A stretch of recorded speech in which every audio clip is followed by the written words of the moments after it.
ಎಲ್ರಿಗೂ ನಮಸ್ಕಾರ ಸ್ನೇಹಿತರೆ. ಎಜುಕೇಷನ್ ಡಿಪಾರ್ಟ್ಮೆಂಟಿಂದ ಒಂದು ಜ್ಞಾಪನ ಪತ್ರ ಬಿಡುಗಡೆ ಆಗಿದೆ. ಸೊ ನೋಡಿ, ಇದು ಡೇಟ್ ಅಬ್ಸರ್ವ್ ಮಾಡಿ ಫಸ್ಟು 12/12/2024 ಅಂತ ಅಂದ್ಬಿಟ್ಟು. ಸೊ ಏನು ಜ್ಞಾಪನ ಬಿಡುಗಡೆ ಆಗಿದೆ, ಯಾವುದಕ್ಕೆ ಸಂಬಂಧಪಟ್ಟಿದ್ದು ಸಬ್ಜೆಕ್ಟ್ ನೋಡೋಣ. ಫಸ್ಟ್ ಈಗ ಶಾಲಾ ಶಿಕ್ಷಣ ಇಲಾಖೆಯ ಪ್ರೌಢಶಾಲಾ ಸಹಶಿಕ್ಷಕರುಗಳಿಗೆ ಪದವಿ ಪೂರ್ವ ಶಿಕ್ಷಣ ಇಲಾಖೆಯ ಉಪನ್ಯಾಸಕರ ಹುದ್ದೆಗೆ ಬಡ್ತಿ ನೀಡಲು ಸ್ನಾತಕೋತ್ತರ ವಿದ್ಯಾರ್ಹತೆ ಹೊಂದಿರುವ ಅರ್ಹ ಶಿಕ್ಷಕರ ಜ್ಯೇಷ್ಠತಾ ಪಟ್ಟಿ ತಯಾರಿಸುವ ಬಗ್ಗೆ ಅಂತ. ಇದ್ರ ಬಗ್ಗೆ ಸಾಕಷ್ಟು ಚರ್ಚೆಗಳಾಗಿದೆ ಈಗ ಅಸೆಂಬ್ಲಿ ಸೆಷನಲ್ಲಿ ಕೂಡ, ಪರಿಷತ್ತಲ್ಲೂ ಕೂಡ ಈಗ. ಹಾಗಾಗಿ ಇಮಿಡಿಯೇಟ್ ಜ್ಞಾಪನ ಪತ್ರವನ್ನು ಬಿಡುಗಡೆ ಮಾಡಿರುವಂಥದ್ದು. ನೋಡಿ, ಈಗಾಗಲೇ ಯಾರೆಲ್ಲ ಹೈಸ್ಕೂಲ್ ಅಸಿಸ್ಟೆಂಟ್ ಟೀಚರ್ಸ್ ಆಗಿ ಇಲ್ಲಿ ವರ್ಕ್ ಮಾಡ್ತಾ ಇದ್ದಾರೆ, ಅವ್ರಿಗೆ ತುಂಬ ವರ್ಷಗಳಿಂದ ವರ್ಕ್ ಮಾಡಿದರೆ ಅವ್ರಿಗೆ ಇಲ್ಲಿ ಪ್ರಮೋಷನ್ ಆಗಿಲ್ಲ ಅಂತ, ಅಂದರೆ ಉಪನ್ಯಾಸಕರ ಹುದ್ದೆಗೆ ಬಡ್ತಿ ನೀಡಿ ಅಂತ ನಮ್ಮನ್ನು ಅವ್ರದ್ದು ಸಾಕಷ್ಟು ಒಂದಷ್ಟು ಡಿಮಾಂಡ್ಸ್ ಇತ್ತು, ಮೊದಲಿಂದ ನಡೀತಾ ಇತ್ತು ಚರ್ಚೆ ಅದು. ಬಟ್ ಯಾರು ಇಲ್ಲಿ ಪ್ರಮೋಷನ್ ಆಗ್ತಾರೆ, ಬಡ್ತಿ ಹೇಗೆ ನೀಡಲಾಗುತ್ತೆ ಅಂತಂದರೆ, ಸ್ನಾತಕೋತ್ತರ ವಿದ್ಯಾರ್ಹತೆಯನ್ನು ಹೊಂದಿರತಕ್ಕಂಥ ಅರ್ಹ ಶಿಕ್ಷಕರು, ಸೊ ಯಾರು ಎಲಿಜಿಬಲ್ ಟೀಚರ್ಸ್ ಅಂತ ಇರ್ತಾರೆ, ಅಸಿಸ್ಟೆಂಟ್ ಟೀಚರ್ಸು ಹೈಸ್ಕೂಲಲ್ಲಿ ಕೆಲಸ ಮಾಡೋರು, ಅವರ ಒಂದು ಪಟ್ಟಿಯನ್ನು ಅವ್ರ ಸರ್ವಿಸ್ ಎಲ್ಲ ಕನ್ಸಿಡರ್ ಮಾಡಿ ಒಂದು ಜ್ಯೇಷ್ಠತಾ ಪಟ್ಟಿಯನ್ನು ತಯಾರಿಸುವ ಬಗ್ಗೆ ಇದೊಂದು ಜ್ಞಾಪನಾ ಪತ್ರವನ್ನು ಬಿಡುಗಡೆ ಮಾಡಿದ್ದಾರೆ. ಈಗ ಉಲ್ಲೇಖ ಅದೆಲ್ಲ ಹೇಳಿಕ್ಕೆ ಹೋಗಲ್ಲ ನಾನು. ಸೊ ಡೈರೆಕ್ಟು ಸಬ್ಜೆಕ್ಟಿಗೆ ಪೂರಕವಾಗಿ ಈಗ ಯಾವೆಲ್ಲ ಅಂಶಗಳಿದೆ ಅದ್ರ ಕಡೆ ಗಮನ ಹರಿಸ್ಕೊಳ್ಳೋಣ. ಈಗ ನೋಡಿ, ಇಲ್ಲಿದೆ ಇಲ್ಲಿ.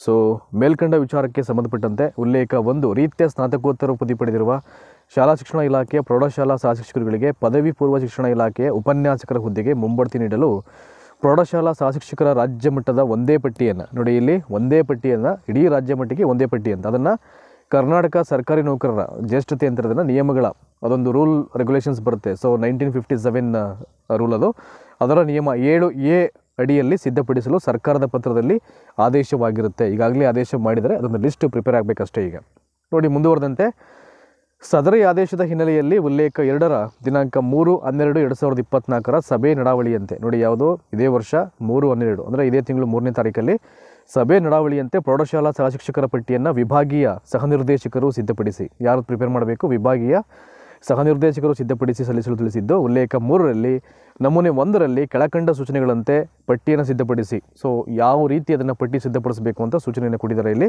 ಸಿದ್ಧಪಡಿಸಿ ದಿನಾಂಕ 26/12/2024 ಒಳಗೆ ಸಲ್ಲಿಸಲು ತಿಳಿಸಲಾಗಿರುತ್ತದೆ. ನೋಡಿ, ಯಾವಾಗ, ಇದೇ ತಿಂಗಳು 26ನೇ ತಾರೀಕು ಒಳಗಡೆ ಅವರು ಅದನ್ನು, ಆ ಲಿಸ್ಟನ್ನು, ಆ ಪಟ್ಟಿಯನ್ನು ಬೇಗ ನೀವೇನು ಮಾಡಬೇಕು, ಸಲ್ಲಿಸಲಿಕ್ಕೆ ತಿಳಿಸಿದ್ದಾರೆ ಅಂತ. ಸೊ ಯಾವೆಲ್ಲ ಸೂಚನೆಯನ್ನು ಕೊಟ್ಟಿದ್ದಾರೆ, ಕ್ವಿಕ್ಕಾಗಿ ಮುಗಿಸ್ಬೋಣ ಈಗ ಅದನ್ನು. ನೋಡಿ, ಫಸ್ಟ್ ಒನ್ ಬಂದು, ಸೊ ಒಂದು ಜ್ಯೇಷ್ಠತಾ ಪಟ್ಟಿಯನ್ನು ಎಕ್ಸೆಲ್ ಫಾರ್ಮ್ಯಾಟ್ನಲ್ಲಿ fonts Times New Roman all caps font size 12ನಲ್ಲಿ ಸಿದ್ಧಪಡಿಸುವುದು. ಸೊ ಯಾವ ಒಂದು ಫಾಂಟ್ ಸ್ಟೈಲ್ ಇರಬೇಕು ಅಂತ ಅವ್ರು ಹೇಳ್ಬಿಟ್ಟಿದ್ದಾರೆ ಇಲ್ಲಿ. ಎಕ್ಸೆಲ್ ಫಾರ್ಮ್ಯಾಟ್ನಲ್ಲಿ ಫಾಂಟ್ ಟೈಮ್ಸ್ ನ್ಯೂ ರೋಮನ್ ಅಂತ ಹೇಳಿದ್ದಾರೆ, ಮತ್ತು ಆಲ್ ಕ್ಯಾಪ್ಸು ಅಂದರೆ ಎಲ್ಲ ಕ್ಯಾಪಿಟಲ್ ಲೆಟ್ರು, ಇನ್ನು ಫಾಂಟ್ ಸೈಜ್ 12 ಅಂತ ಹೇಳಿದ್ದಾರೆ, ಅಂದರೆ ಅಕ್ಷರದ ಗಾತ್ರ ಅದು. ಜನ್ಮ ದಿನಾಂಕ, date of entry into previous cadre ಮತ್ತು date of entry into present ಕ್ಯಾಡ್ರೆಗಳನ್ನು ದಿನಾಂಕ, ತಿಂಗಳು, ವರ್ಷ, ಸೊ ಡೇಟ್ ಮಂತ್ ಇಯರ್ ಈ ಫಾರ್ಮ್ಯಾಟ್ನಲ್ಲೇ ನಮೂದು ಮಾಡೋದು ಅಂತ. ಸೊ ಅದನ್ನು ಕೂಡ ಅದಕ್ಕೊಂದು ಸ್ಪೆಸಿಫಿಕ್ ಫಾರ್ಮ್ಯಾಟ್ ಇದೆ, ಡೇಟ್ ಮಂತ್ ಇಯರ್ ಅಂತ, ಅದರಲ್ಲೇ ಮಾಡಿ ಅಂತ ಹೇಳಿದ್ದಾರೆ.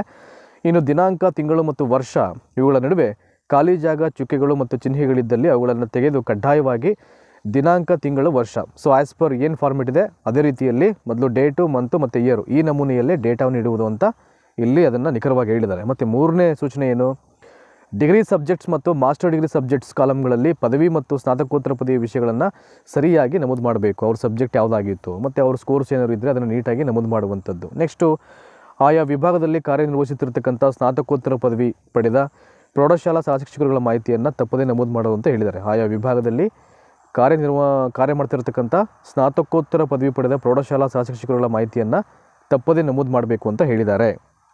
ನೆಕ್ಸ್ಟು ಕೊನೆಯಲ್ಲಿ ಹೇಳ್ತಾರೆ ಇಲ್ಲಿ, ಅದರಂತೆ ಜಿಲ್ಲಾ ಉಪನಿರ್ದೇಶಕರು ಅಡ್ಮಿನಿಸ್ಟ್ರೇಷನ್ನು ಅವರು 2ನೇ ಶನಿವಾರ ಮತ್ತು ಭಾನುವಾರಗಳಂದು ಕಾರ್ಯನಿರ್ವಹಿಸಿ, ನೋಡಿ ಅದಕ್ಕೂ ರಜೆ ಹೇಳಿಲ್ಲ ಅವ್ರಿಗೆ, 2ನೇ ಶನಿವಾರ ಮತ್ತು ಭಾನುವಾರಗಳಂದು ಕಾರ್ಯವನ್ನು ಮಾಡಿ, ಅಂದರೆ ವರ್ಕ್ ಮಾಡಿದ್ರ ಬಗ್ಗೆ ಅಂತ, ತಮ್ಮ ವ್ಯಾಪ್ತಿಯ ಸ್ನಾತಕೋತ್ತರ ಪದವಿ ಪಡೆದ ಪ್ರೌಢಶಾಲಾ ಸಹಶಿಕ್ಷಕರುಗಳ ಮಾಹಿತಿಯ ದೃಢೀಕೃತ ಹಾರ್ಡ್ ಪ್ರತಿ ಮತ್ತು ಸಾಫ್ಟ್ ಪ್ರತಿಯನ್ನು ಕಡ್ಡಾಯವಾಗಿ ಮುದ್ದಾಂ ಈ ಕಚೇರಿಗೆ ದಿನಾಂಕ 20/12/2024 ಒಳಗೆ ತಪ್ಪದೇ ಸಲ್ಲಿಸಲು ತಿಳಿಸಿದೆ ಅಂತ. ಇಲ್ಲಿ ಅಡ್ರೆಸ್ಸು ಕೂಡ ಅಲ್ಲಿ ಮೆನ್ಷನ್ ಮಾಡಿಬಿಟ್ಟಿದ್ದಾರೆ ಅಲ್ಲಿ.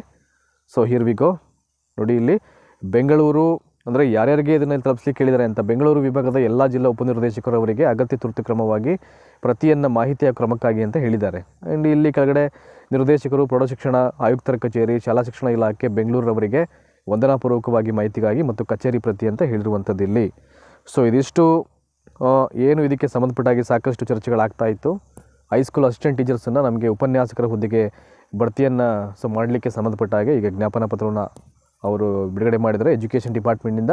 ಸೊ ಇದೇ ತಿಂಗಳು 26ನೇ ತಾರೀಕು ಒಳಗಡೆ ಅದೊಂದು ಜ್ಯೇಷ್ಠತಾ ಪಟ್ಟಿಯನ್ನು ಇಮಿಡಿಯೇಟ್ ಅದನ್ನು ಪ್ರಿಪೇರ್ ಮಾಡಿ ಸಲ್ಲಿಸಲಿಕ್ಕೆ ಹೇಳಿದ್ದಾರೆ. ನೋಡಬೇಕು, ಅದು ಬಂತು ಅಂದರೆ ಅದ್ರ ಬಗ್ಗೆ ಕೂಡ ಒಂದು ವಿಡಿಯೋ ಮಾಡಿ ನಮ್ಮ ಯೂಟ್ಯೂಬ್ ವಾಹಿನಿ ಕಡೆಯಿಂದ ನಿಮಗೆ ಮಾಹಿತಿಯನ್ನು ಕೊಡೋ ಪ್ರಯತ್ನಗಳಂತೂ ಅದು ಇದ್ದೇ ಇರುತ್ತೆ. ಸೊ ಧನ್ಯವಾದ ಈ ಒಂದು ವಿಡಿಯೋನ ವಾಚ್ ಮಾಡೋದಕ್ಕೆ. Thank you so much.